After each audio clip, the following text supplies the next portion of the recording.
Plant physiology के सारे chapters पे हमने फतेह हासिल कर ली है। एक लास्ट का chapter which is plant growth and development आपका बचा हुआ है। अगर आप फाइटो हार्मोन्स पढ़ लेते हो, हार्मोन्स के सारे फंक्शंस आप अच्छे से समझ लेते हो, कैसे डिस्कवरी हुआ, क्या प्रॉपर्टीज है, फंक्शन क्या है, कहाँ पे मेन इसका यूज होता है प्लांट में, पांचों हार्मोन्स के बारे में पढ़ लीजिए।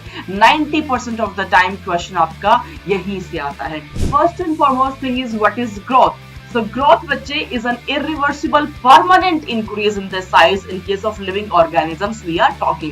ऑक्सीजन की मात्रा कितनी है ये भी अफेक्ट करेगी, न्यूट्रिएंट्स क्या है ये भी अफेक्ट करेगा, टेम्परेचर क्या है external, that will also affect the growth of the plant. Hello बच्चों, this is your favourite Bina Yadav. I welcome you all to Infinity Learn NEET by Shri Chaitanya. बच्चे एनसीईआरटी सारांश सीरीज में हम प्लांट फिजियोलॉजी स्टार्ट कर चुके थे। प्लांट फिजियोलॉजी के सारे चैप्टर्स पे हमने फतेह हासिल कर ली है। एक लास्ट का chapter which is plant growth and development आपका बचा हुआ है। आज उस पे फतेह हासिल करने की बारी है। ये चैप्टर बड़ा ही छोटा सा चैप्टर है एंड ले दे करके एक और दो पोर्शन से यहाँ से क्वेश्चंस आते हैं। किस पोर्शन से क्वेश्चंस आते हैं जानने के लिए आपको पूरा लेक्चर देखना पड़ेगा। ऑलराइट बच्चों, सो प्लांट ग्रोथ एंड डेवलपमेंट आपका बड़ा ही इंटरेस्टिंग सा चैप्टर है, आखिरी चैप्टर है प्लांट फिजियोलॉजी में। इस लास्ट चैप्टर तक आते आते आपको लगता है कि भैया हमें कुछ शॉर्ट ट्रिक्स मिल जाए, हमें कुछ ऐसे क्विक मेथड्स मिल जाए जिसको सॉल्व करके, जिसको समझ के हम कम से कम समय में इसके क्वेश्चंस को सॉल्व कर पाए। तो मेरे प्यारे बच्चों, प्लांट ग्रोथ एंड डेवलपमेंट में आपको मैं बता रही हूं, अगर आप फाइटो हार्मोन्स पढ़ लेते हो, हार्मोन्स के सारे फंक्शंस आप अच्छे से समझ लेते हो, कैसे डिस्कवरी हुआ, क्या प्रॉपर्टीज है, फंक्शन क्या है, कहाँ पे मेन इसका यूज होता है प्लांट में, पांचों हार्मोन्स के बारे में पढ़ लीजिए। 90% ऑफ द टाइम क्वेश्चन आपका यहीं से आता है। इसके अलावा सेकेंड टॉपिक जहां से क्वेश्चन आपका बन पाता है that is about your plasticity. Plasticity वाला जो पार्ट है आपका, प्लास्टिसिटी वाला पार्ट जो आपका डी डिफरेंशिएशन क्या होता है, रीडिफरेंशिएशन क्या होता है, इट इज वेरी इंपॉर्टेंट। यहां से 10% टाइम यहां से आपका सवाल पूछा जाता है। बचे हुए 10% टाइम में आपसे क्वेश्चन पूछा जाता है बच्चे photoperiodism and vernalization. Photoperiodism and vernalization, इसके बाहर क्वेश्चन इस चैप्टर से नहीं देखा गया है लास्ट के 10 ईयर में। तो बच्चे ये सारे टॉपिक्स, ऑल्दो ये 3 टॉपिक इंपॉर्टेंट है मैंने आपको बताया, बट A to Z पूरा चैप्टर हम कंप्लीट करेंगे आज की अभी की कक्षा में। I will try to cut it short. I will try कि 50 मिनट में आपको पूरा लेक्चर समझा दूं, पूरा चैप्टर समझा दूं, ताकि आप कम से कम समय में बेहतर स्टडीज को कर पाए एंड बाकी बचे हुए टाइम में अपने क्वेश्चंस, अपने मॉक टेस्ट पेपर को लगा पाए। So let's get started. जो बच्चे फर्स्ट टाइम मुझसे जुड़ रहे हैं बच्चे, प्लीज आप इस चैनल को सब्सक्राइब जरूर कर ले। बहुत बेहतरीन कंटेंट आप बच्चों के लिए आने वाला है। 2024-2025 वाले बच्चों के लिए भी बहुत अमेजिंग प्लानिंग हो चुकी है, जल्दी ही हम उसको लॉन्च करने वाले हैं। So let's get started everyone. First and foremost thing is what is growth. Chapter का नाम है भैया ग्रोथ एंड डेवलपमेंट। ग्रोथ क्या होता है, लिविंग सेल्स में डिफरेंट है, नॉन लिविंग सेल्स में डिफरेंट है, ये हम लिविंग वर्ल्ड में पढ़ चुके होते हैं। एक्सट्रिंसिक ग्रोथ क्या होती है, इंट्रिंसिक ग्रोथ क्या होती है, इसकी हम बात कर चुके हैं। तो जो बाहरी तह पे, बाहरी परत पे आपका अगर कुछ भी डिपोजिशन हो जाता है उसको आप एक्सट्रिंसिक ग्रोथ कहते हैं। वेयरएज अगर सेल के अंदर के प्रोटोप्लाज्म में इंक्रीमेंट हो रहा है, सेल अंदर से ग्रो करता है, उसको आप इंट्रिंसिक ग्रोथ कहते हैं। सो ग्रोथ बच्चे is an irreversible permanent increase in the size of an organ और इट्स पार्ट्स और इवन ऑफ एन इंडिविजुअल। अगर मैं बात करूं नॉन लिविंग थिंग्स की, तो नॉन लिविंग में ग्रोथ रिवर्सिबल होता है। भाई मेरा एक पेन है, मैं इसको छोड़ दूं 1 महीने के लिए अनअटेंडेड, 1 महीने के बाद में इसके ऊपर बहुत सारी धूल मिट्टी जम जाएगी, एक परत इकट्ठी हो जाएगी। तो जब मैं इसकी ग्रोथ कैलकुलेट करूंगी तो उस परत को भी साथ में लेके चलूंगी। बट जैसे ही मैंने इसको वाइप ऑफ किया, मैंने इसको साफ किया, वो परत तो हट गई, तो वापस से इसने अपनी ओरिजिनल ग्रोथ को अटेन कर लिया। राइट बच्चों, तो जो आपकी नॉन लिविंग की ग्रोथ होती है that is your reversible growth, but जो लिविंग ऑर्गेनिजम्स होते हैं उसकी ग्रोथ इरिवर्सिबल होती है। बच्चा आपका छोटा है, 2 महीने के बच्चे और 10 महीने के बच्चे के साइज में, उसकी लेंथ में आपको इंक्रीमेंट दिखेगा। उस लेंथ के इंक्रीमेंट को, उस साइज के इंक्रीमेंट को आप वापस से अनडन नहीं कर सकते हैं, आप वापस से उसको बैक टू 2 मंथ्स वाले स्टेज पे नहीं लेके आ सकते हैं। ऑलराइट, सो ग्रोथ बच्चे is an irreversible permanent increase in the size in case of living organisms we are talking. Alright, तो ये आपकी ग्रोथ हो गई। अगर हम बात करें बच्चे प्लांट्स की, अब प्लांट्स तो भैया हमारी लिविंग एंटिटी ही है, तो लिविंग है इसका मतलब ये हुआ कि यहाँ पे जो ग्रोथ होगी मेरे बच्चों वो इरिवर्सिबल ग्रोथ होगी। तो प्लांट के अंदर जो ग्रोथ है वो आपको 2 टाइप की ग्रोथ देखने को मिलती है बेस्ड अपॉन हम किस प्लांट पार्ट की बात कर रहे हैं। एक है आपका इनडिटर्मिनेट ग्रोथ, दूसरा डिटर्मिनेट ग्रोथ। इनडिटर्मिनेट का मतलब ये हुआ कि इनडेफिनिट पीरियड ऑफ टाइम के लिए ग्रोथ होती रहेगी, continuously through out the plant life growth हो रही है, उसको आप इनडिटर्मिनेट या इनडेफिनिट या इनफाइनाइट ग्रोथ कहते हैं। जैसे कि आपका जो एपिकल टिश्यू होता है, एपिकल मेरिस्टम का काम ही है सिर्फ और सिर्फ डिवाइड करना। तो शूट के ऊपर जो एपिकल मेरिस्टम है जिसको आपने शूट एपिकल मेरिस्टम कहा, रूट के ऊपर जो मेरिस्टम है जिसको आपने रूट एपिकल मेरिस्टम कहा, दोनों ही इनडेफिनिट पीरियड ऑफ टाइम के लिए ग्रो करते रहेंगे, उसकी लेंथ में इंक्रीमेंट होता रहेगा। So this growth is your indeterminate growth. Whereas plant के कुछ पार्ट जैसे कि आपके लीव्स है, जैसे कि आपके फ्रूट्स है, एक स्पेसिफिक टाइम के बाद में ग्रोथ होना बंद हो जाती है। तो the growth stops at certain point of the plant life, that would be determinate growth. जैसे कि लीव्स में, जैसे कि फ्रूट्स में देखने को मिलती है, उसको आप डिटर्मिनेट ग्रोथ कहते हैं। चलिए जी, अगर हम बात करें क्या क्या फैक्टर्स अफेक्ट करते हैं प्लांट की ग्रोथ को, तो सनलाइट ऑब्वियसली अफेक्ट करती है प्लांट की ग्रोथ को, कितना पानी आप उस प्लांट को दे रहे हैं वो भी अफेक्ट करेगा, ऑक्सीजन की मात्रा कितनी है ये भी अफेक्ट करेगी, न्यूट्रिएंट्स क्या है ये भी अफेक्ट करेगा, टेम्परेचर क्या है external, that will also affect the growth of the plant. तो आप जिसको आपके पेरेंट्स को गार्डनिंग का शौक होगा, आप देखते हैं कि वो कुछ ऐसे प्लांट है जो घर के अंदर रखने, कुछ ऐसे प्लांट है जो घर के बाहर रखने हैं। टेम्परेचर से वेरिएशन हो रहा है, लाइट से वेरिएशन हो रहा है, पानी का कंटेंट भी किसी प्लांट में आप डेली देते हो, किसी प्लांट के अंदर आप देखते हो कि हफ्ते में सिर्फ एक बार देना है, एक घूंट पानी देना है। So these all are the factors जो कि उस प्लांट की ग्रोथ को डिफाइन कर रहे हैं, जो कि इस प्लांट की ग्रोथ को डिटरमाइन कर रहे हैं। Alright, moving on to the phases of the growth. अगर हम फेजेस की बात करें, सबसे पहला होता है बच्चे formative phase. At the tip of the root and shoot, जहां पे मेरिस्टेमेटिक सेल्स प्रेजेंट है, constantly undergoes rapid mitotic division. ये वाला पार्ट देखिए बच्चों, ये कॉन्स्टेंटली रैपिडली माइटोटिक डिवीजन कर रहा है, ये आपका एपिकल मेरिस्टम वाला पार्ट है, primarily responsible for the growth of the plant by production of the new sales. चाहे रूट पे हो चाहे शूट पे हो, ये नई सेल्स को फॉर्म करते रहता है। यहाँ पे रेट ऑफ रेस्पिरेशन काफी हाई होता है। Apical meristem of maize adds 17,500 new cells per hour. तो फर्स्ट आपका पार्ट हो गया एपिकल मेरिस्टम पे जो आपकी ग्रोथ हो रही है, that is formative phase. Then we have the elongation या enlargement phase. New cells form during the formative phase. ये वाली जो सेल्स है दे विल एनलार्ज, ये अपने साइज को बढ़ा लेंगी। अब साइज को कैसे बढ़ाएंगी? Due to increase vacuolation, vacuole increase होना शुरू हो जाएगा, वैक्यूल अपनी लेंथ को बढ़ाना शुरू कर देगा। New cell wall deposition will occur, इस वाले पॉइंट पे आपका नया सेल वॉल का डिपोजिशन होना शुरू हो जाएगा। रेट ऑफ रेस्पिरेशन यहाँ पे कम होगा than the formative phase. Watermelon cells can enlarge up to 3,50,000 times.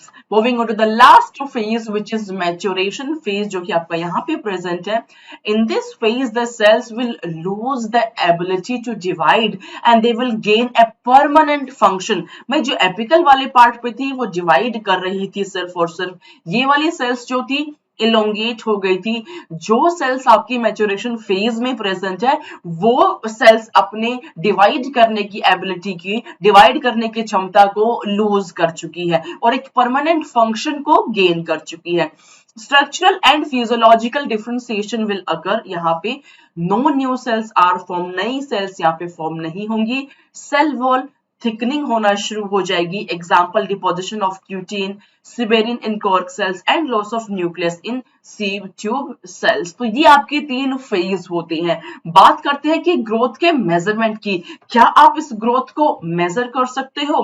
तो बच्चे मैंने आपको कहा कि जो ग्रोथ है इन case of living organism, that is permanent change, that is irreversible change, which is increment in the protoplasm content of the cell. Cell का अंदर का कंटेंट ही डबल हो गया है, अंदर का कंटेंट ही इंक्रीज हो गया है, तो आप उसको रिवर्स नहीं कर सकते हैं. अब इस प्रोटोप्लाज्म का जो इंक्रीमेंट हुआ है उसको मेजर कर पाना बड़ा ही डिफिकल्ट होता है. इसीलिए हमने कुछ डिफरेंट वेज निकाले हुए हैं, जैसे कि कितना सरफेस एरिया बढ़ गया है इसको आप मेजर कर ले, कितना वॉल्यूम बढ़ा है, बिकॉज इंटरनल चेंज है उसको आप मेजर नहीं कर सकते हो. बाहरी तौर पे जो चेंजेस दिखेंगे उसी को तो आप मेजर कर सकते हो. तो सरफेस एरिया में कितना इंक्रीमेंट हुआ, वॉल्यूम कितना बढ़ा है, वेट में कितनी वृद्धि हुई है ये आप देख सकते हो, डायमीटर कितना बढ़ रहा है, नंबर ऑफ सेल्स कितनी इंक्रीज हुई है. वन बाय वन सबके बारे में पढ़ाई करते हैं. सरफेस एरिया वेरी इंपॉर्टेंट बच्चों, ये आपका प्रीवियस ईयर क्वेश्चन में यहां से लाइन को यूज करा गया था. जैसे कि आपकी लीव्स है बच्चे, जैसे कि आपकी लीव्स है, तो लीव्स में ये आपका फ्लैट ऑर्गन है ना. थोड़ी देर के बाद जब आप देखेंगे कि इसका सरफेस एरिया कितना बड़ा है, तो पहले इनिशियल वाला सरफेस एरिया एंड अब जो एक्चुअल में सरफेस एरिया आया उसको आप देखिए, दोनों को माइनस कर ले, that is basically the increase in the surface area. तो लीव्स के केस में आप सरफेस एरिया कितना इंक्रीज हुआ ये पता लगा करके आप बता सकते हो कि कितनी ग्रोथ हुई है उस पर्टिकुलर लीफ में. Alright, number 2, increase in the volume. Volume as a parameter is used in measuring the growth in case of fruits. Fruit का कितना वॉल्यूम बढ़ा है उसको आप मेजर कर सकते हो. वेट की अगर हम बात करें, आप फ्रेश वेट या ड्राई वेट पता लगा के बता सकते हो कि पहले फ्रेश वेट क्या था, पहले ड्राई वेट क्या था, अब कितना हो गया है. तो जो डिफरेंस है obviously that is indication of the growth.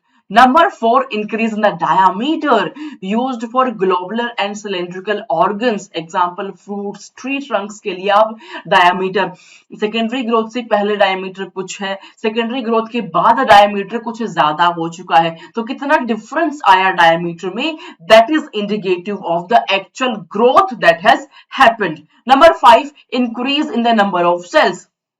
बहुत ही साधारण सा है. अगर आप पेट्री प्लेट पे देखते हैं तो आप काउंट कर सकते हैं नंबर ऑफ सेल्स को, तो कितनी सेल्स में बढ़ोतरी हुई है, कितनी सेल्स की संख्या बढ़ी है, उससे आप पता लगा सकते हैं कि ग्रोथ आपकी उस पर्टिकुलर सेल में कितनी हुई है.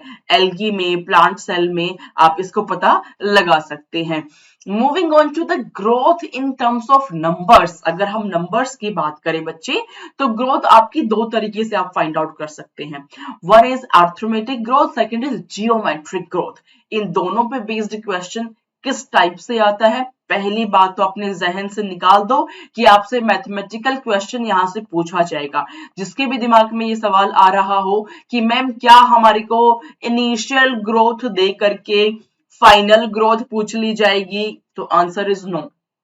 रीजन बीइंग, एग्जामिनर को भी पता है कि हमारे बायो के बच्चे हैं, इतना टाइम इन्वेस्ट नहीं कर पाएंगे. एंड नीट का एग्जाम आपको अच्छे से पता है, नीट का एग्जाम पूरा खेल होता है आपकी स्पीड एंड आपकी एक्यूरेसी का, कितनी स्पीड के साथ में आप एक्यूरेट कर पाते हैं. एंड बायो के बच्चों को मैथमेटिकल क्वेश्चन दे दिया तो ऑटोमेटिकली स्पीड उनकी कम हो जाएगी. That we don't want. हम नहीं चाहते कि आपकी स्पीड ऑटोमेटिकली कम हो. Excuse me. तो बच्चे ग्रोथ आपकी arithmetic and geometric 2 different type की होती है. बात करेंगे अर्थमेटिक की पहले. एक सेल है, डिवाइड करके 2 सेल्स बनाएगी। तो ये जो 2 सेल्स बनी है इसमें से एक cell will not divide further, आगे डिवाइड नहीं करेगी, एज इट इज जाएगी नीचे। जो दूसरी सेल है दैट विल डिवाइड फर्दर, तो इसने भी 2 सेल्स बना दी आगे चल के, इसने भी 2 सेल्स बना दी। अगेन जो ये सेल्स बनेंगी उसमें से भी ये सेल तो पहले से ही डिवाइड नहीं कर रही थी, अगली out of the 2 cells that have produced, one will participate in the growth process, one will participate in the cell division process, whereas the other one will not participate.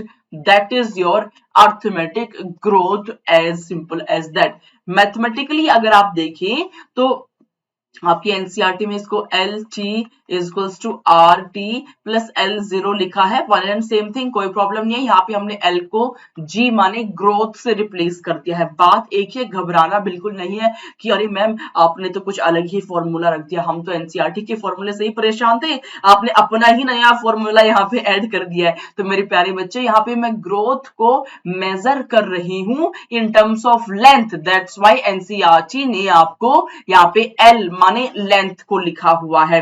But अगर आप जी भी लिखते हैं तो एक ही बात है, कोई प्रॉब्लम नहीं है। इस ग्रोथ को अगर आप मेजर करते हैं, इस ग्रोथ को अगर आप चेकआउट करते हैं तो नंबर ऑफ सेल्स को यहाँ पे लिखेंगे, टाइम यहाँ लिखेंगे, आपको एक स्ट्रेट लाइन देखने को मिलेगी।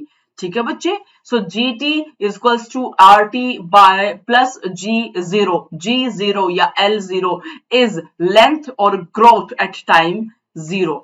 gt या lt is length or growth at time t, whereas r is your growth rate. It is change in parameter divided by change in time. मैं वापस से दोहरा देती हूं, आपसे कभी भी ऐसा सवाल नहीं पूछा जाएगा कि क्वेश्चन में आपको दे दिया length at time 0 is 10 centimeter, now find out the length at time 15 minutes, है ना। ऐसा सवाल देख के तो आप घबरा जाएंगे बिल्कुल। तो ज्यादा से ज्यादा अगर सवाल यहां से आएगा तो आपको ग्राफ पे बेस्ड क्वेश्चन आ सकता है, आपको इस फॉर्मूला पे बेस्ड क्वेश्चन आ सकता है। आपसे फॉर्मूला ही पूछ लिया एग्जामिनर ने, है ना, फॉर्मूला दे दिया, आपसे पूछा कि you have to find out कि हम किस ग्रोथ की बात कर रहे हैं, देन यू हैव टू से हम तो भैया यहाँ पे अर्थमेटिक ग्रोथ की बात कर रहे हैं। समझ पा रहे हो बच्चे पार्टी? यस, समझ पा रहे हैं। चलिए जी, moving on to geometric growth. अब यहाँ पे भी अगेन हमने जो एक्सप्रेशन है उसको वेट W से मेजर कर दिया, ग्रोथ भी लिखो वेट लिखो, one and same thing, not a problem at all. तो इसका mathematical expression would be W1 equals to W0 e the power RT। W1 is size at time t, weight height number कुछ भी आप इसको लगा सकते हो। W0 is the initial size, R is the growth rate, T is the time of the growth and E is the base of natural logarithm। जो आप number of sales को प्लॉट करते हैं तो यहाँ पे आपको सिग्मोइड कर्व, आपको यहाँ पे सिग्मोइड कर्व देखने को मिलता है। जरा समझें ये सिग्मोइड कर्व होता क्या है। सिग्मोइड कर्व में बेटा आपको 3 चीजें देखने को मिलेंगी। पहला तो है मेरे लाल लैग फेज, दूसरा होगा मेरे प्यारे बच्चे लॉग फेज, लॉग फेज को ही तुम एक्सपोनेंशियल फेज भी कह सकते हो, यहाँ लिख रही है मैम एक्सपोनेंशियल। एंड तीसरा होगा मेरे प्यारे बच्चे स्टेशनरी फेज, इसको आप स्टेडी फेज भी कह सकते हो, ठहराव आ गया है, देख लेते हैं। This is your typical sigmoid curve. Sigmoid क्यों बोल रहे हो ma'am? Because it is S shaped, इसका जो शेप है मेरे प्यारे बच्चे that is S shaped like that, that's why I am calling it sigmoid curve. तो ये वाला जो पार्ट है मेरे लाल, देखो कलर चेंज कर लेते हैं, तुम्हारे को थोड़ा सा मजा आएगा सुन के। ये वाला जो पार्ट है मेरे बच्चे इसको आप लैग फेज करते हैं। जैसे कि मैं आपको समझाने की कोशिश करती हूँ, अगर कोई भी माइक्रो ऑर्गेनिज्म को आप नए न्यूट्रिएंट मीडियम में डालते हो तो कुछ समय वो अडेप्ट करने में लेता है। इसको आप ऐसे समझ सकते हो, जब आपका एडमिशन हो जाएगा एमबीबीएस में, है ना, एम्स दिल्ली में, जब आपको पापा मम्मी छोड़ कर के आएंगे, विजुअलाइज करो उस दिन को, एम्स दिल्ली में जब मम्मी पापा ने छोड़ दिया थोड़ा टाइम तो जरूर लगेगा, चाहे आपका सपना था, थोड़ा टाइम लगेगा अडेप्ट होने में, क्योंकि वो माँ बाप का प्यार, वो मम्मी का दुलार, वो सवेरे उठते ही नाश्ता, ये सब की आदत ऐसी पड़ गई होती है, तो उसको चेंज करने में थोड़ा वक्त लगता है। तो सिमिलरली जो लैग फेज है, it is also for adaptation, ये अडेप्ट करने के लिए होता है। Then we have the log phase, जिसको कि आप एक्सपोनेंशियल फेज भी कहते हैं। ये ऐसा फेज है जिसमें तेजी से ग्रोथ होगी। कोई भी ऑर्गेनिज्म, कोई माइक्रो ऑर्गेनिज्म की बात करो, प्लांट की बात करो, बहुत ही फास्ट, बहुत ही तेज ग्रोथ होगी into exponential phase. Then comes our steady phase, ठहराव वाला फेज, जिसको आप स्टेशनरी फेज भी कहते हैं। अब जो सेल्स हैं आगे ग्रो नहीं कर पाएंगी, कितना ही आप मीडियम ऐड कर लो, वो एक स्टेबल स्टेज में पहुंच चुके। आप देखते हो ना पापा मम्मी को, है ना, पापा मम्मी बहुत ठहराव में रहते हैं, परेशान नहीं होते छोटी सी बात से। बल्कि आप अपने आप को देखते हो कि अगर किसी फ्रेंड ने बात भी नहीं करी तो लगता है कि आज ऐसा क्या हो गया, इसने मुझसे बात क्यों नहीं करी, कुछ तो जरूर गड़बड़ होगी। वेयर एज आपके पापा के फ्रेंड अगर नहीं बात करते तो उनको लगता है ठीक है, आज नहीं कल बात कर लेंगे, कल नहीं परसों बात कर लेंगे। तो उनके जीवन में ठहराव है, तुम्हारे जीवन में ठहराव नहीं है। तो दैट इज द कमाल of stationary phase only. All right बच्चे, तो we have three phases, we have lag phase बच्चों, we have log phase, we have stationary phase. ये तीन फेज आपको सिग्मोइड कर्व में देखने को मिलते हैं। Alright, moving on to the growth rate. अगर बच्चे हम बात करें ग्रोथ रेट की, आपने ये दो टर्म अक्सर देखी होंगी, आपको बड़ा कंफ्यूज करते होंगे, जरा इनका फासला, इस कंफ्यूजन को आज दूर किया जाए। पहला टर्म है बच्चे एब्सोल्यूट ग्रोथ रेट, दूसरा है रिलेटिव ग्रोथ रेट। समझने की कोशिश कीजिएगा। Absolute growth rate, growth per unit time. Final, मान लीजिए मैं लेंथ की बात कर रही हूं, तो final parameter, final length minus initial length divided by time would be absolute growth rate, whereas relative growth rate is growth per unit time per initial parameter. Final parameter minus initial time into your initial parameter. अब आप इसको ऐसे समझिए, आपने तैयारी करनी शुरू करी, मान लीजिए 2021 में 2021 में अगस्त से आपने तैयारी करनी शुरू करी। तो अगर आप अपनी ग्रोथ चेक करना चाहते हैं, हाल फिलहाल की ग्रोथ आप कैसे चेक करते हैं कि मैंने 2 मॉक टेस्ट पेपर लगाए, मॉक टेस्ट पेपर 2 में जितने नंबर आए माइनस मॉक टेस्ट पेपर 1 में जितने नंबर आए थे, कितने समय के बाद मैंने लगाया है, इसको मैंने बोल दिया एब्सोल्यूट ग्रोथ रेट। बट जब आपने 2021 में तैयारी करनी शुरू करी थी, that was your actual initial parameter. भाई मान लो जब 200 ही नंबर आ रहे थे, अब मॉक टेस्ट 1 में तुम्हारे 400 आ गए, मॉक टेस्ट 2 में देखा 450 नंबर आ गए, है ना। तो रिलेटिव मतलब किसी चीज के कॉन्टेक्स्ट में, किसी चीज के रेफरेंस में आप उसको देख रहे हो, उसको आप रिलेटिव ग्रोथ रेट कहते हैं। बट किसी चीज के रेफरेंस में अगर आप नहीं देख रहे हो, उसको आप एब्सोल्यूट ग्रोथ रेट कहेंगे। Am I clear to all of you? Am I clear? क्या मेरी बात आप बच्चों को समझ आई? यस यस, आ गई है समझ बच्चों? चलिए सुपर, तो आगे चलते हैं। तो मैंने कहा था 10% ऑफ द टाइम क्वेश्चन आता है आपके डिफरेंशिएशन, डी डिफरेंशिएशन, रीडिफरेंशिएशन, 3 टर्म्स है। ध्यान से सुनना जो मैम आपको समझाने जा रही है, ध्यान से सुनना सारे बच्चे। Let's just erase it. Eraser, eraser, हाँ जी ये रहा इरेजर। ओके बच्चा वाटी, तो what is differentiation? Let's get started. Pen ले लेते हैं। हाँ जी, क्या होता है डिफरेंशिएशन? जब प्लांट सेल बनना शुरू होता है तो इनिशियली पूरा आपका मेरिस्टम की फॉर्म में होता है, जिसको कि आप प्रो मेरिस्टम कहते हैं। उसके बाद बनता है प्राइमरी मेरिस्टम। मेरिस्टम का मतलब क्या हुआ? ऐसे सेल्स जो सिर्फ और सिर्फ डिवाइड करते हैं, ऐसे cell which are in continuous state of division, वो डिवाइड कर रहे हैं, इसके अलावा कुछ नहीं कर रहे हैं, उनको आप मेरिस्टमेटिक सेल्स कहते हैं। तो जब वो मेरिस्टमेटिक सेल अपने डिवीजन की कैपेसिटी को छोड़ के एक स्पेसिफिक फंक्शन करना शुरू कर दे तो मैं उसको कह देती हूं डिफरेंशिएटेड सेल। क्या हुआ जी? Differentiated cell. तो मेरे प्यारे बच्चों, जब मेरी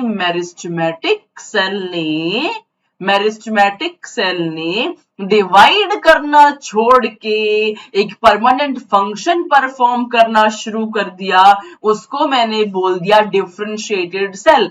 द फिनोमिना इज डिफरेंशिएशन। इस फिनोमिना को मैंने डिफरेंशिएशन कह दिया। ये बात आई समझ? मतलब इस सेल का काम है सिर्फ और सिर्फ डिवाइड करना। इस सेल का काम डिवाइड करना नहीं है, इस सेल का काम है एक परमानेंट फंक्शन को परफॉर्म करना। एक परमानेंट फंक्शन को परफॉर्म करना। ये बात किसको समझ आ गई? बता दो जी। The cell derived from apical and shoot apical meristem differentiate to perform specific function. उसको आप differentiation कहते हैं। During differentiation, cells will undergo structural changes in the cell wall and protoplasm. For example, tracheary elements lose their protoplasm and develop strong elastic lignocellulosic secondary cell walls to carry water to long distance even under extreme tension is your differentiation का example. Clear है? Now what is the de-differentiation? जो आपकी differentiated cell थी मेरे बच्चों, जिसका एक specific function था, अब इसने उस फंक्शन को छोड़ करके वापस से मेरिस्टेमेटिक हो गई। फिनोमिना क्या हुआ जी? बोलो मैम, डी डिफरेंशिएशन। इस सेल को मैंने क्या कहा जी? बोलो ma'am, dedifferentiated cell. Dedifferentiated cell. आया समझ? मेरिस्टेमेटिक सेल थी जिसका काम डिवाइड करना था, डिवीजन को छोड़ के स्पेसिफिक फंक्शन परफॉर्म करना शुरू किया, उसको मैंने डिफरेंशिएटेड सेल कहा। तो डिफरेंशिएटेड सेल का मेरे बच्चे एक परमानेंट फंक्शन होता है। हाँ जी, इसका एक परमानेंट फंक्शन है। पैरेन्काइमा है तो स्टोरेज कर रहा है, स्क्लेरेन्काइमा है तो मैकेनिकल स्ट्रेंथ प्रोवाइड कर रहा है, but they do have a permanent function. But if in certain conditions this differentiated cell becomes meristematic again, मतलब वापस से डिवाइड करना शुरू कर दे, तो उसको मैं कहूंगी dedifferentiated cell. If they regain the capacity of division under certain condition, जैसे कि नेक्स्ट चैप्टर जो एनाटॉमी में आपको पढ़ाऊंगी, उसमें मैं आपको समझाऊंगी कि formation of meristem from interfascicular cambium जो बनता है ना बच्चे, ये सेकेंडरी होता है ओरिजिन में, ये बाद में जा करके बनता है। इसके बारे में हम बात करेंगे एनाटॉमी में। ठीक है बच्चों पार्टी? हाँ जी, तो this is D differentiation. Now comes one more term which is रीडिफरेंशिएशन। What is that? भैया, जो आपकी डी डिफरेंशिएटेड सेल थी, जिसका काम क्या था बच्चे? डी डिफरेंशिएटेड सेल जो थी, जो कि आपकी मेरिस्टेमेटिक हो गई थी, यहां लिख रही हूं, जो कि आपकी मेरिस्टेमेटिक हो गई थी, अगर वो वापस से डिवाइड करना छोड़ दे, स्पेसिफिक फंक्शन परफॉर्म करना शुरू कर दे, तो उसको मैं कहूंगी रीडिफरेंशिएटेड cell. Redifferentiated, whereas the phenomena, my dear kids, is redifferentiation. हाँ जी, the phenomena is redifferentiation. Meristematic हुआ था, वापस से छोड़ दिया कैपेसिटी टू डिवाइड एंड एक स्पेसिफिक फंक्शन को परफॉर्म करना शुरू कर दिया, इसको मैं रीडिफरेंशिएशन कहूंगी, और उस सेल को मैं रीडिफरेंशिएटेड सेल कहूंगी। For example secondary xylem, secondary phloem आपके कॉमन एग्जाम्पल होते हैं। ऑलराइट बच्चे, आई एम श्योर आपको समझ में आ गया होगा। नहीं समझ में आया तो सिंपल से पैराग्राफ से आप समझ पाएंगे प्रोमेरिस्टम, जो इनिशियल मेरिस्टम है उसको आप प्रोमेरिस्टम कहते हैं। Primary meristem is the meristem जिसमें सेल्स सिर्फ और सिर्फ डिवाइड कर रही हैं। अगर डिवीजन की कैपेसिटी को छोड़ दें, परमानेंट हो जाए, उसको आपने डिफरेंशिएशन कहा। परमानेंट होने के बाद वापस से डिवाइड करना शुरू कर दें, उसको डी डिफरेंशिएशन कहेंगे। डिवाइड करना शुरू कर दिया लेकिन अब वापस से परमानेंट हो गई है, उसको आप री डिफरेंशिएशन कहेंगे। इसके बाद तो बस एजिंग होना है और एजिंग के बाद तो बस डेथ ही हो जानी है। ठीक है बच्चे, तो ये आपका पूरा का पूरा डेवलपमेंटल फेज आपने देख लिया। Moving on to plasticity. मैंने कहा था 10% ऑफ द टाइम यहां से भी सवाल आ जाता है। प्लास्टिसिटी, plasticity बच्चों is the ability of plant to alter their development in response to, अपने डेवलपमेंट को ऑल्टर कर सकते हैं। ध्यान से देखना, कभी धनिये के पत्ते को, जितना भी धनिये के पत्ते का गुच्छा होगा ना, कुछ पत्तियां डिफरेंट शेप दिखेंगी, कुछ पत्तियां कुछ डिफरेंट शेप दिखेंगी। That is due to plasticity. तो ये कैसे शेप में ऑल्टर हो गया? एक ही प्लांट है कोरिएंडर, किसी की पत्तियां डिफरेंट है, दूसरे की पत्तियां डिफरेंट है। What is the reason? The reason is environmental conditions या different phase of the life, because of heterophily. Example of plasticity is heterophily, very important. Hetero means different, phily means leaf. The production of different leaf forms on the same plant. एक ही plant पे under different environmental conditions, under different phase of life cycle, you are capable to see different shape of the leaves. That is heterophily. ये दो examples जरूर याद कर लेना। Previous year questions में heterophylly से काफी बार आपसे सवाल पूछा गया है। It is very important topic. Alright my dear बच्चा पार्टी, मैंने आपको प्रॉमिस किया था कि मैं कोशिश करूंगी 40 से 50 मिनट में ही इस चैप्टर का खात्मा करने की। तो बच्चे नेक्स्ट है आपके फाइटो हार्मोन्स। थोड़ा अटेंटिव हो जाए, ज्ञान चक्षु अपने बिल्कुल ओपन करके बैठ जाए, because 80% of the time question will come from this particular part. What are phyto hormones? Phyto माने प्लांट, हॉर्मोन्स तो आपको पता ही है, केमिकल्स। सो प्लांट में पाए जाने हॉर्मोन्स को आप फाइटोहॉर्मोन्स कहते हैं। Organic compounds that give signal, regulate and control the growth of the plant are phytohormones. 5 hormones पढ़ने हैं आपने। Auxin number 1, cytokinin number 2, abscisic acid number 3, gibberellic acid number 4, ethylene number 5। Auxin, एक भी word miss नहीं करना है, NCERT का मैं बता रही हूं। इस चैप्टर में फाइटो हार्मोन में जहां पे भी जो लाइन लिखी है, जहां पे भी जो शब्द का इस्तेमाल किया है, every word, every line is very very very important. एक शब्द भी तुमने मिस नहीं करना है। ठीक है बच्चे। ऑक्सीन इंडोल कंपाउंड्स होते हैं, साइटोकाइनिन्स एडेनिन डेरिवेटिव्स होते हैं, एब्सिसिक एसिड कैरोटीनोइड्स डेरिवेटिव होते हैं, जिबर्लिक एसिड टर्पीन्स होते हैं, इथाइलिन गैसियस आपका हार्मोन है। चलिए थोड़ा डिटेल में समझते हैं। फाइटोहॉर्मोन्स को मेजरली मैंने डिवाइड किया है 2 कैटेगरीज में, growth promoting and growth inhibiting. ऐसे हार्मोन जो प्लांट की ग्रोथ को बढ़ावा देते हैं, जो प्लांट की ग्रोथ को इंक्रीज करते हैं, उसको मैंने कहा ग्रोथ प्रमोटिंग हार्मोन्स। वेयरएज ऐसे हार्मोन जो ग्रोथ को इनहिबिट करते हैं, जो ग्रोथ को सप्रेस करते हैं, जो ग्रोथ को कम करते हैं, उनको मैंने कहा growth inhibiting hormones. Auxin, gibberellin, cytokinin, ethylene, ये आपके ग्रोथ प्रमोटिंग हार्मोन्स होते हैं। Growth inhibiting ethylene, depending upon the condition, sometimes it behave as promoting, it promotes the growth, sometimes it inhibits the growth. Next is abscisic acid. पांचों hormones को थोड़ा detail में excuse me, पांचों hormones को थोड़ा detail में समझा जाए बच्चे। सबसे पहले शुरुआत होती है ऑक्सिन की। वेरी वेरी वेरी इंपॉर्टेंट, हर साल बार बार ऑक्सिन फाइटोहार्मोन इज एग्जामिनर्स फेवरेट। यहां से जरूर सवाल आपसे पूछ लेता है। तो एनसीईआरटी का again I am telling you, एक वर्ड, एक शब्द, एक लाइन, समरी का भी एक भी लाइन आपको मिस नहीं करना है। ऑक्सिन जो इतना बेहतरीन हार्मोन है, इसका डिस्कवरी किया गया था बाय डार्विन।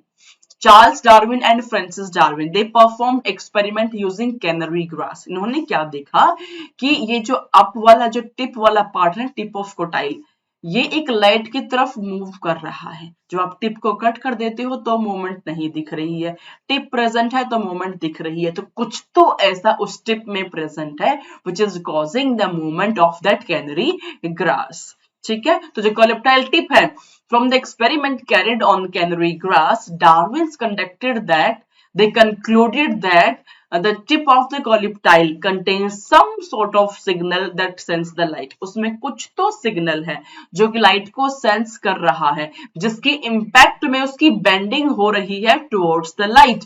तो ये लाइट की तरफ जो बेंडिंग हो रही है किसकी वजह से होती है?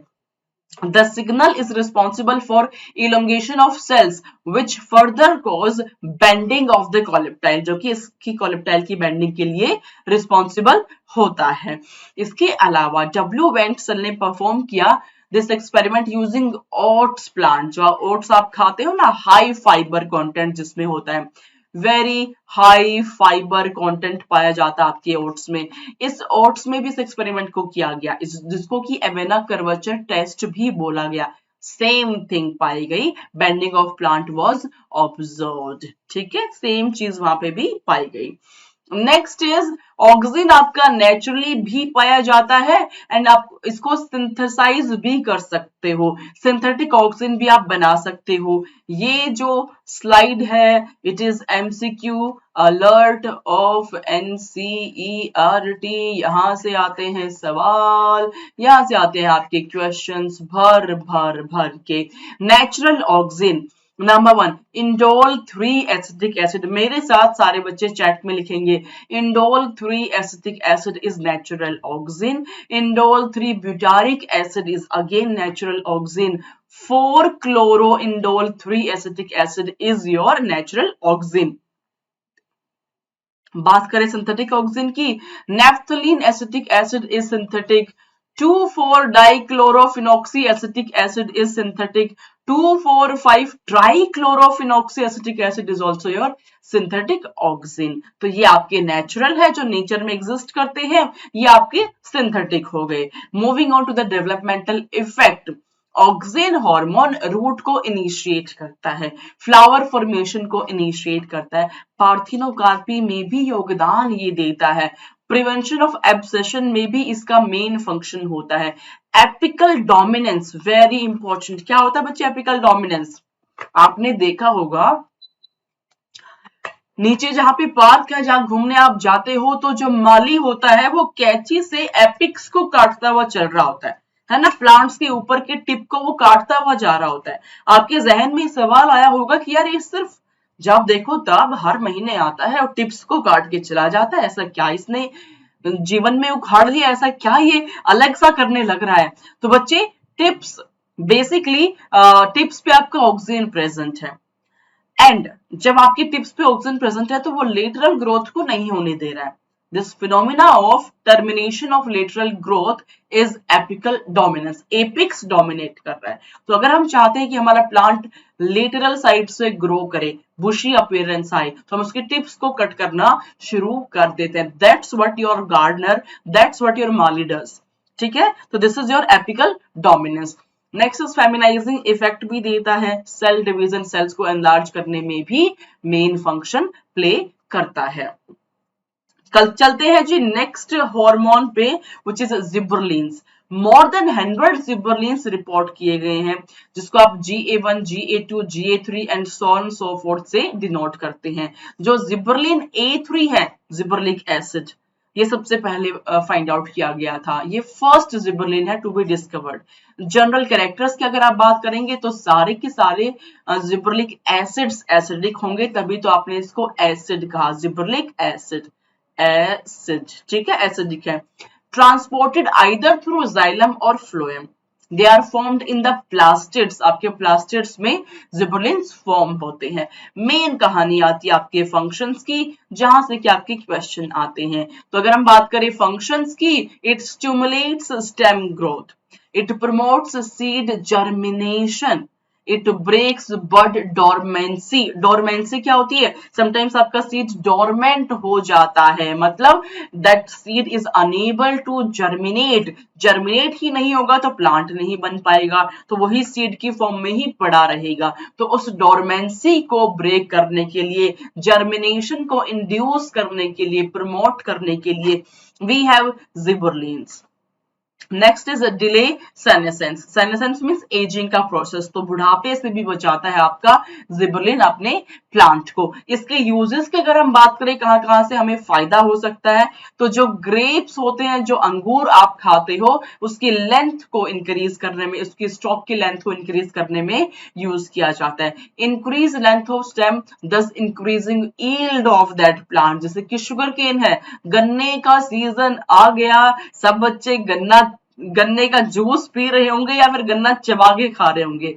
भाई आपका मुझे पता नहीं, पर हमारे टाइम में तो हम बहुत गन्ना खाते थे। तो जो शुगर केन है उसके यील्ड को इंक्रीज करने के लिए जिबरलिन को यूज किया जाता है। It also elongate and improve shape of the apples. Apples की शेप देखते हो ना, कुछ कुछ एप्पल्स बड़े ब्यूटीफुल से दिख रहे होते हैं, कुछ एप्पल ऐसे आड़े टेढ़े बांगे से होते हैं। तो जो आड़े टेढ़े बांगे हैं वहां पे जिबरलिन कम प्रेजेंट है प्लांट में।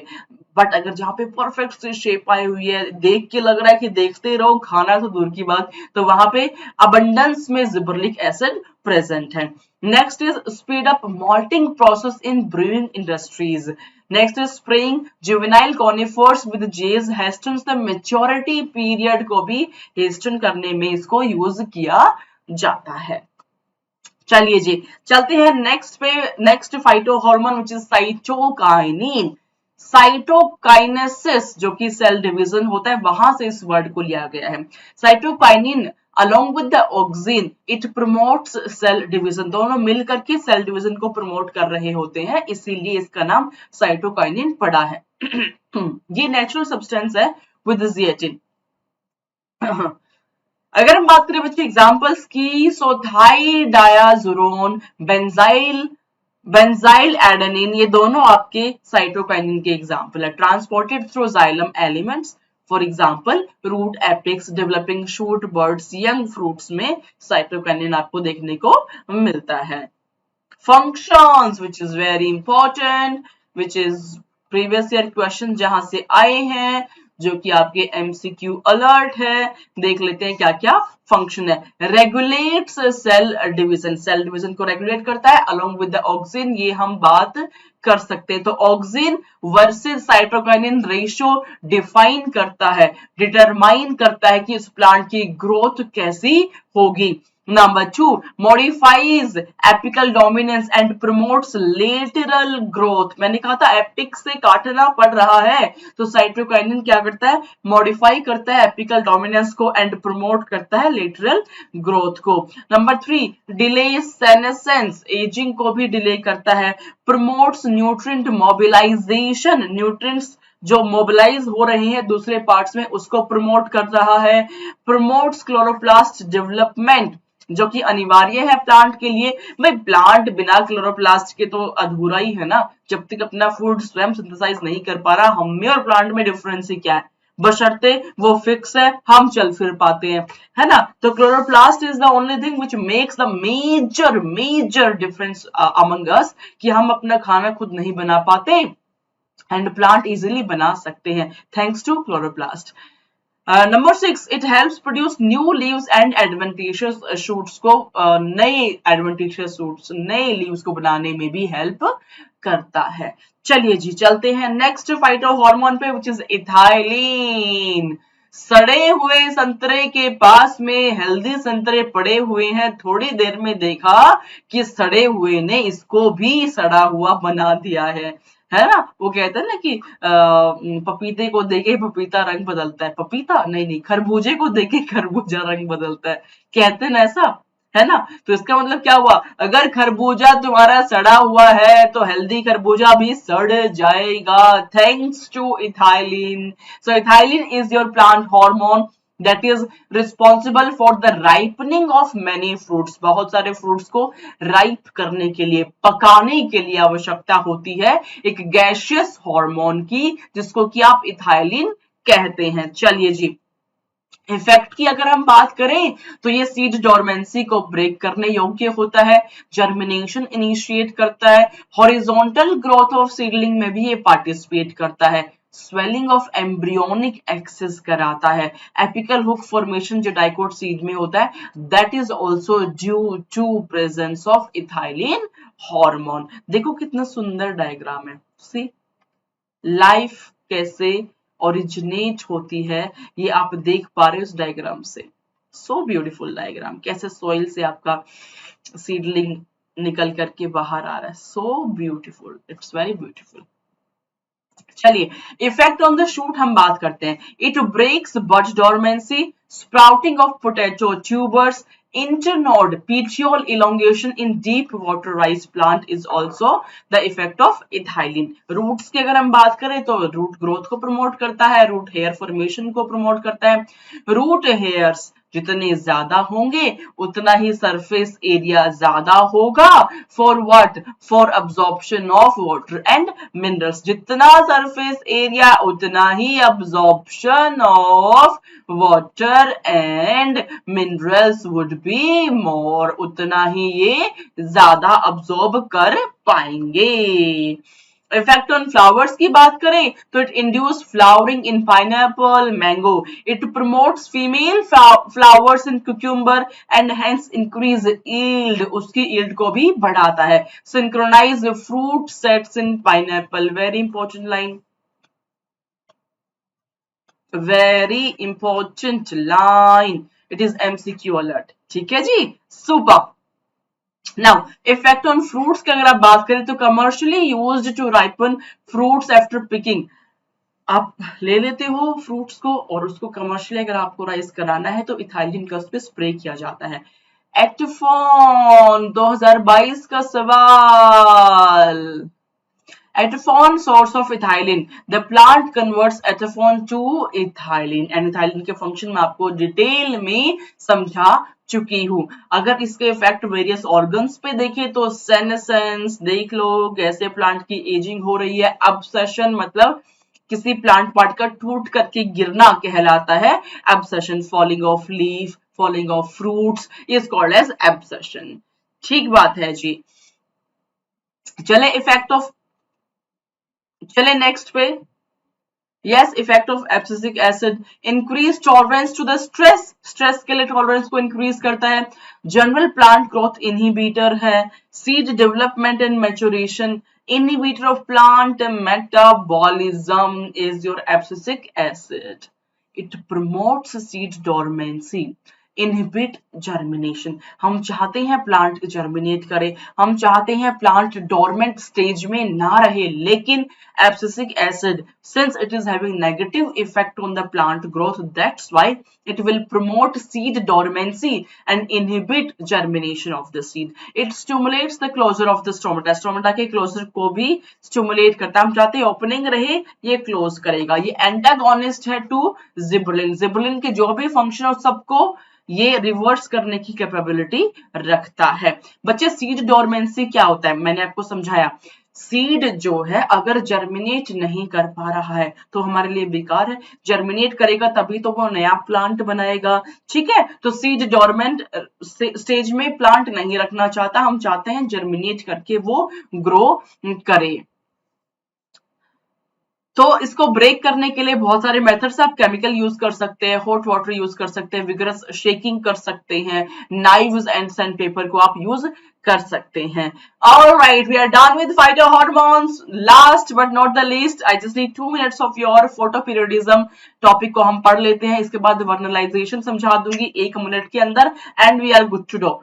इस टॉपिक के जितने भी सवाल होंगे सब के सब आप लगा पाएंगे after this short and crisp lecture.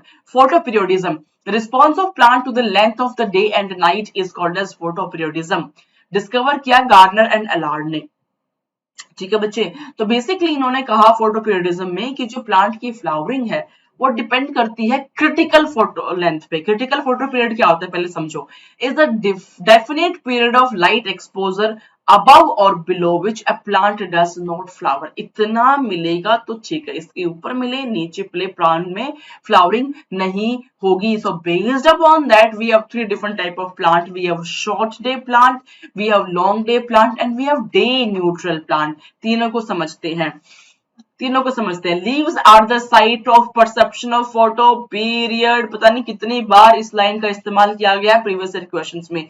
Leaves ही ऐसी साइट है जो रिसीव करती है फोटो पीरियड्स को, जो रिसीव करती है सनलाइट को. Phytochrome is a plant pigment that can detect red and far red light and it regulates the photo periodic responses. इसको रिस्पॉन्स कर पाता है. शॉर्ट डे प्लांट क्या होता है समझिएगा. It requires a lower photo period than the critical photo period. Critical से कम की आवश्यकता होती है. इसको आप long night plant भी कहते हैं. तो जिस प्लांट को critical photo period से कम अमाउंट चाहिए उसको आप शॉर्ट डे या लॉन्ग नाइट प्लांट कहते हैं. Example chrysanthemum, strawberry, xanthium. Moving on to the long day plant, they require high photo period than critical. Critical से ज्यादा चाहिए तो long day plant. इसको short night plant भी आप कहते हैं. Example wheat, barley, oats. Whereas the third category is day neutral, जिसको कोई फर्क नहीं पड़ता. There is no correlation between light dark periods and flowering. That is your day neutral plants. Flowers will blossom throughout the year into your day neutral plants. Last but not the least topic is vernalization. It is phenomena due to which flowering depends either in its quality or the number of flowers on the exposure to low temperature. Low temperature की exposure पे, ठीक है, that is vernalization. It ensures proper development of leaves, stems, vascular system. It also prevents premature development of reproductive parts. Application की बात करेंगे. Cold condition की sugar बीच में, cabbage में ये अर्ली फ्लावरिंग को इंड्यूस करा सकते हैं. हमारे पास 3 डिफरेंट टाइप के प्लांट होते हैं based upon the flowering, annual, biennial and perennial. ये 3 डिफरेंट टाइप ऑफ प्लांट आपको देखने को मिलते हैं. ऑलराइट बच्चे, तो that's it for today's class. Plant growth and development मैंने आपको वापस से समझा देती हूँ बच्चे. अगर आप फाइटो हार्मोन्स को बहुत डिटेल में पढ़ लेते हैं, एक एक शब्द एनसीईआरटी का आपके टिप्स पे है, आप एक क्वेश्चन मिस नहीं करेंगे यहाँ से. दूसरा आपका डिफरेंशिएशन, डी डिफरेंशिएशन, रीडिफरेंशिएशन वाला पार्ट, प्लास्टिसिटी वाला पार्ट, अगेन इस वाले पार्ट से भी क्वेश्चन आता है. एंड फोटो पीरियोडिज्म, वर्नलाइजेशन, इसके बाहर सवाल यहाँ से नहीं आएगा. ऑलराइट बच्चों, अपना ख्याल रखो, मस्त रहो, स्वस्थ रहो, व्यस्त रहो, खुश रहो. कल हम मिलेंगे live with morphology of flowering plant, जिससे कि आपको बड़ा डर लगता है. ऑलराइट बच्चों, सी यू टुमारो. खुश रहो. God bless you all. Love you all. Bye बच्चों.